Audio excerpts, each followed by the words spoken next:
Adonai, Sephatai, Tifta, Ophi, Yagid, Teila, Tera. Adonai, ouvre mes lèvres, et ma bouche exprimera tes louanges. Le salut a toujours préoccupé les humains depuis la nuit des temps. Ainsi, l'homme s'est toujours interrogé de son avenir après la mort. La preuve des milliers de croyances, de religions et des lieux saints qui pullulent à travers le monde. À cet effet, Israël a toujours fait l'objet de visites des millions de pèlerins à travers le monde. De nos jours, la Turquie, qui a abrité les 7 églises d'Asie, fait l'objet d'une attention particulière. Les apôtres y ont fondé les 7 églises qu'on continue d'appeler les 7 églises d'Asie. Mais le constat est que durant ces visites, les 7 églises d'Asie n'existent plus en Turquie. Ce sont les vestiges. Ces 7 églises sont devenues pour certaines des musées, pour d'autres croyances. Et à s'interroger pourquoi ces choses sont arrivées. Alors que la Turquie était à 96% au 1er siècle, croyant en celui que nous appelons Yeshua à travers le travail des apôtres. La tendance est inversée aujourd'hui. Cette communauté fait à peine 1%. Que s'est-il passé? La problématique est que, à cette époque, et surtout après la mort des apôtres fondateurs de ces communautés, la relève a été assurée et chacune des communautés avait sa doctrine. Avec la naissance de l'islam au 7e siècle, les divisions doctrinales, les guerres doctrinales ont provoqué évidemment la chute de ces communautés. Ce qui a vu l'émergence de la nouvelle religion, la montée fulgurante de ces nouvelles religions. Aujourd'hui, le constat est là. Est-ce que les leaders spirituels chrétiens du monde ont-ils tiré les leçons de la chute drastique, de la disparition de cette église d'Asie? Je ne pense pas. Est-ce que les doctrines communautaires ont-elles changé? Est-ce qu'il y a une amélioration du travail sur le terrain? Alors, voici des questions auxquelles nous sommes confrontés. Depuis 1948, Israël est revenu, les Juifs sont revenus à Eret Israël, la terre de leurs ancêtres. La langue hébraïque qui avait disparu a repris, le culte a repris, bien que le temple n'est pas encore construit.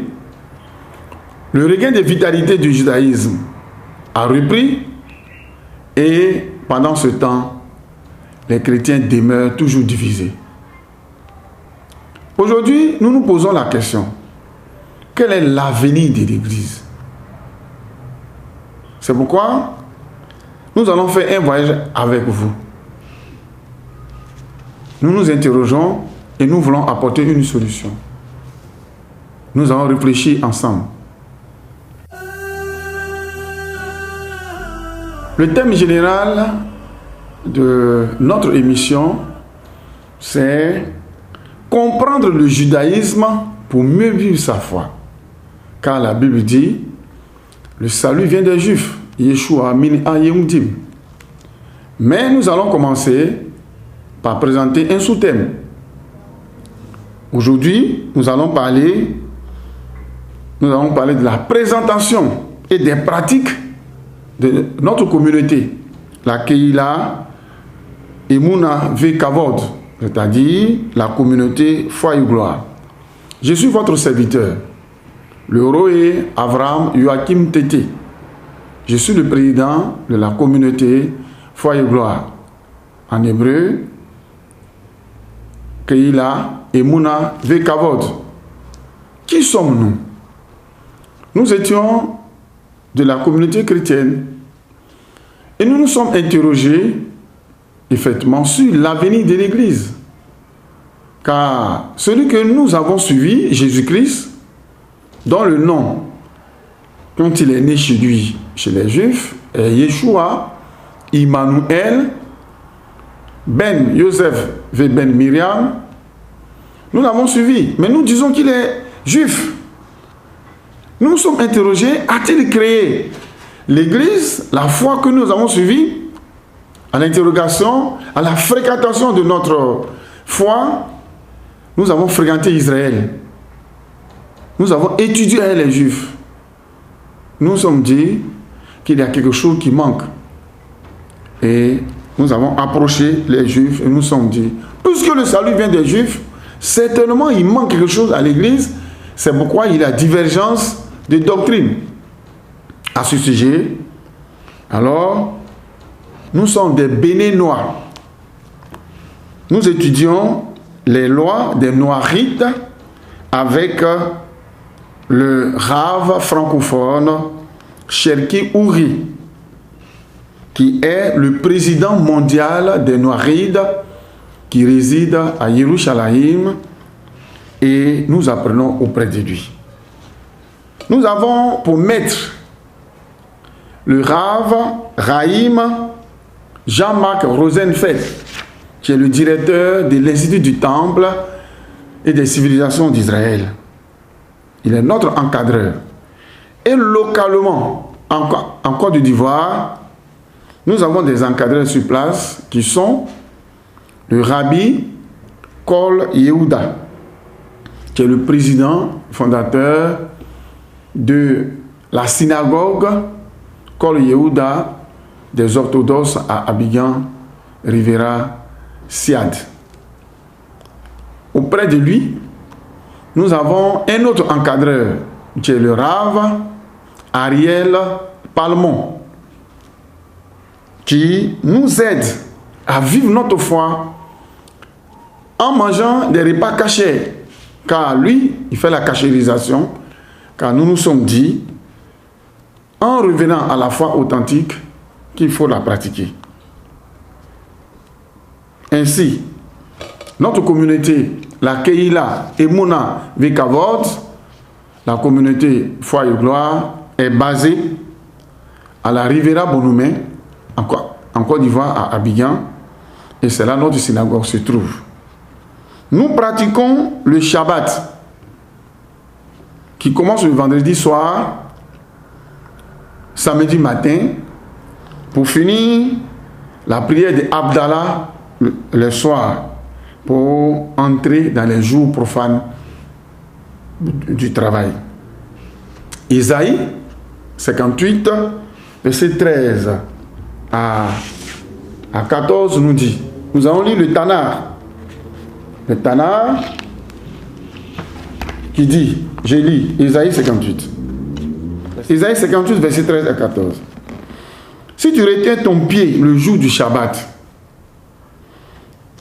et que tu ne poursuis pas tes intérêts à mon jour saint, si tu considères le Shabbat comme un plaisir et le jour saint d'Adonai comme honorable, tu l'honoreras en ne faisant pas tes activités habituelles, sans poursuivre ni discuter tes intérêts. Et ainsi tu trouveras ton plaisir en Adonai. Je te ferai chevaucher les hauteurs du pays. Je te nourrirai de l'héritage de ton ancêtre Jacob. C'est la bouche d'Adonai qui parle. Donc nous pratiquons le Shabbat. Nous marchons dans les traces de Yeshua, le rabbin d'Israël. Nous observons les solennités du Tanakh, la Bible juive, c'est-à-dire que nous ne pratiquons plus les fêtes les solennités chrétiennes telles que la fête de Noël, janvier, le réveillon de Saint-Sylvestre du 31 décembre, la Pâque, la Pentecôte, qui sont toujours fixées en une demi-journée de dimanche. Nous fêtons la Pessah, la Misva, de commémorer tous les ans le 14e jour du mois de Nissan, précédé désormais du 13 Nissan, du jeûne et des dons pour le rachat des premiers-nés des familles de la terre. Nous suivons après ces 2 jours, les 7 jours qu'on appelle les 7 jours de pain sans levain. Et nous voulons vous le lire dans le livre de Shemot. Shemot qu'on appelle Exode, chapitre 12. Shemot, chapitre 12, où il est dit que la fête de Pessah, de Pessah doit toujours commencer le 14 Nissan. Shemot, chapitre 12. Il est dit, Hachem dit à Moshe et à Aaron dans le pays d'Égypte en disant, ce mois est pour vous le commencement des mois. Il est pour vous le premier des mois de l'année. Parlez à toute la communauté d'Israël en disant, au 10 de ce mois, qu'ils prennent pour eux, chaque homme, un agneau pour une maison paternelle. Si la maison est trop peu nombreuse pour un agneau, lui et son voisin, le plus proche de sa maison, selon le nombre d'âmes de personnes, chaque homme selon ce qu'il mangera, vous compterez sur l'agneau, il sera pour vous un agneau intact, mâle, âgé d'1 an, dans sa première année, des brebis et des chèvres, vous le prendrez. Il sera pour vous à garde jusqu'au 14e jour de ce mois. Toute l'assemblée de la communauté d'Israël l'égorgera entre les 2 soirs, entre le coucher du soleil et l'apparition des étoiles. Ils prendront du sang, ils en mettront sur les 2 poteaux et sur les linteaux, sur les maisons dans lesquelles ils le mangeront. Ils mangeront la chair dans cette maison, dans cette nuit. Ils la mangeront rôtie au feu et des misvotes, outre des herbes amères, des matotes, outre des herbes amères.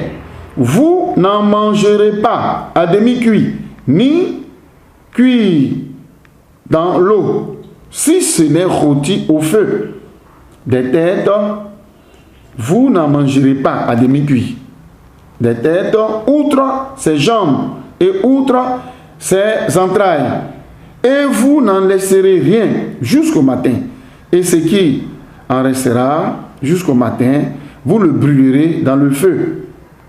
Ainsi, vous la mangerez, vos hanches saintes, vos chaussures à vos pieds et vos bâtons dans votre main. Vous la mangerez à la hâte, cette offrande du Pessah pour Hachem. Je passerai dans le pays d'Égypte cette nuit-là. Je frapperai tout premier-né dans le pays d'Égypte, de l'homme jusqu'à l'animal. Et contre tous les lieux de l'Égypte, je ferai des jugements. Je suis Hachem. Le sang sera pour vous un signe sur les maisons, là où vous êtes. Je verrai le sang, je sauterai au-dessus de vous, et il n'y aura pas en vous de fléaux, de destruction, quand je frapperai le pays d'Égypte. Ce jour-là deviendra pour vous un mémorial. Vous le célébrerez en une fête d'Hachem. Pour vos générations, vous le célébrerez en un statut pour toujours. 7 jours, vous mangerez des matzot. Seulement, le premier jour, vous ferez cesser le levain dans vos maisons. Car quiconque mangera du hamet, cette âme sera retranchée d'Israël. du premier jour jusqu'au 7e jour. Et le premier jour sera convocation sainte. Et le 7e jour sera pour vous convocation sainte. Aucun travail ne sera fait en vous, seulement ce qui est mangé par toute personne, cela à lui seul sera fait pour vous. Vous garderez les mazotes, car en ce jour même, je fais sortir les légions du pays d'Égypte. Vous garderez ce jour-là vos générations de salut pour toujours. Le 14e jour du mois, au soir, vous mangerez des massotes jusqu'au jour 1, jusqu'au 21e jour du mois de Nissan. 7 jours qu'il ne soit pas trouvé de levain dans vos maisons, car quiconque mange de ce qui est fermenté, cette âme sera retranchée de la communauté d'Israël, même chez vous, jusqu'au 7e jour. Donc ici, la Pessa que nous pratiquons en suivant le rituel que les Israélites ont établi, et nous disons, après la Pessa, 50e jour après la Pessa, nous faisons la fête de Shavuot. Shavuot, qui est dit dans la communauté chrétienne, Pâques, la fête de la Pentecôte. C'est ce jour de la commémoration du don de la Torah et des prémices. Nous trouvons cette lettre, cette parole de Shemot, chapitre 12, dans la lettre de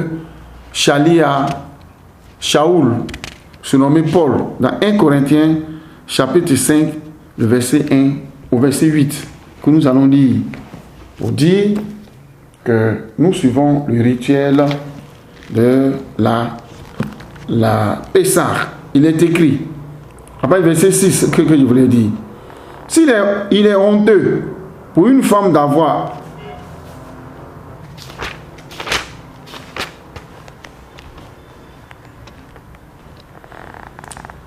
1 Corinthiens chapitre 5, après le verset 6.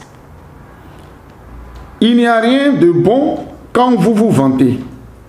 Ne connaissez-vous pas l'adage qui dit « Il faut qu'un peu de hamet pour faire lever toute la pâte.